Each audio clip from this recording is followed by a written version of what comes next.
नोंथाङानो जागोन मानोना दानि टेक्न'लजिनि जुगाव नों नङा होनब्लाबो जाया नों हरनायानो दायखा सोरबा हरदों बे उननि बाथ्रा खिन्थु नोंथांनाव थांगोरगोन केसा बेनिखायनो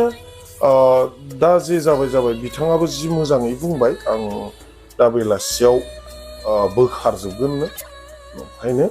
अननानै जों गावजों गाव बेफोरबायदि केस टेसाव थांनो नाङा आरो केस बुस्थुआथ' बहुद जारला बुस्थु केस होनाया इजि केस होग्रायाबो खिन्थु खस्थ' दं